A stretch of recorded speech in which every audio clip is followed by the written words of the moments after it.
Let's be honest, being accountable is not easy at all. But in this video, I'm going to show you how to hold yourself accountable by yourself.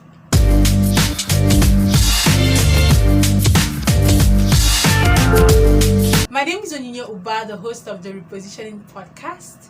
And as you know, this is my first video of the many videos I hope to create on YouTube. So if you know me before, some of you might already know me before. I started the Repositioning Podcast in May 2020, and since then till now, I have over 60 episodes on anchor.fm. I'm going to leave the link in the description so that you can go and check them out. They are really wonderful. They're going to be worth your time. If you're looking to becoming a better version of yourself, then you should check out those videos or those audios, So let's get right into today's video. How to hold yourself accountable. How do you do that? Holding yourself accountable basically means being responsible for yourself, taking the right decision for yourself. And I'm going to be listing a series of steps that you should take to hold yourself accountable. Number one is dealing with your mind. Dealing with your mind is very important, and there's this line that is very cliche that you must have heard in every meetings you must have been going to, personal development meetings, wealth creation meetings, physical or virtual. You must have been hearing it, but the truth is, no matter how cliche it sounds, it is very true. And what is that word, or what is that sentence? Everything you do starts with your mind. That is very true. Everything you do starts with your mind. So you have to make up your mind that this is a decision I want to make to become a better person. So I'm going to give it my all. Whatever you do, people are going to tell you things, of course, and they are going to have temporal effect on you. But the one true things that have a permanent effect or effect on you is the decision you make by yourself. So the first step to holding yourself accountable is dealing with your mind. Are you enjoying this video? Please go and subscribe to my channel. Go click on the notification bell so that you get notified when I drop a video. Let's move on to the next one. Number two, write down your goals with actions. So after you have made up your mind and decided that you want to become a better person, write down that goal you want to achieve. Now, don't just write it down. Don't just write it vaguely. I'm going to give an example. For the sake of this video, we are going to use the example of becoming a better writer.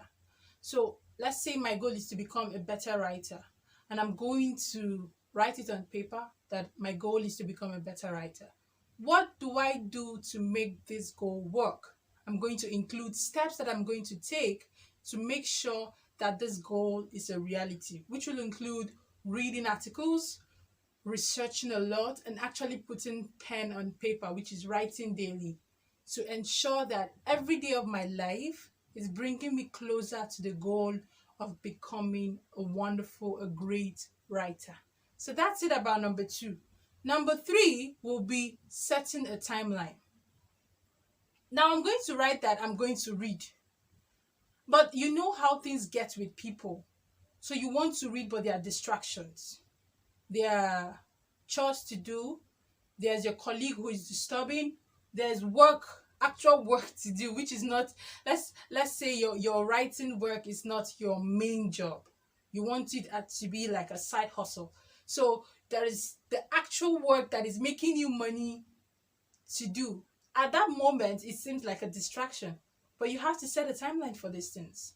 So reading you have to create a time for it. So let's say in a day, I map out 2 hours for reading.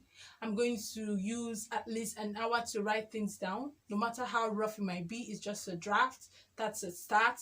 So you have to put down words on paper and set a timeline for it. Within this period, I should have been able to write this much. That is you setting a timeline. From now till the next week, I'm going to write up to this much. I'm going to write up to 10 pages. I'm going to write up to 20 pages, as the case may be. So set a timeline. Number four will be tracking your progress. From time to time, just take a reflective mode or be in a reflective mode and ask yourself, Have today been productive?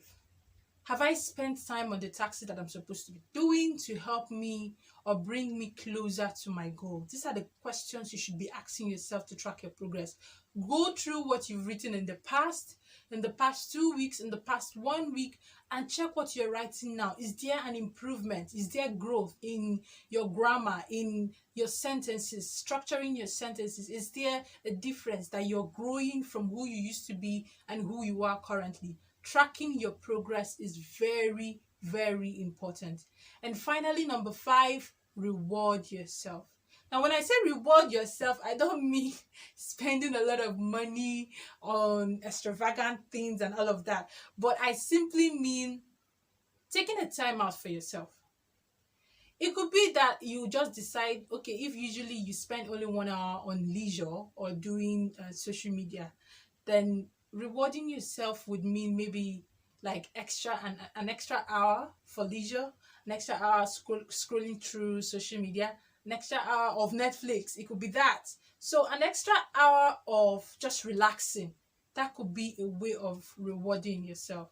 So reward yourself, encourage yourself, and you notice that you're getting better. You become encouraged and even push to do more. So that's it for this video, guys. It's been wonderful. So number 1, deal with your mind. Number 2, write down your goals with actions. Number 3, set a timeline. Number 4, track your progress. And number 5, reward yourself. That's it for this episode, guys. Thank you for watching this video. Bye. See you in the next one. Make sure you subscribe to my channel. Click on the notification bell so that you can get notified when I drop a video. Thank you for watching, guys.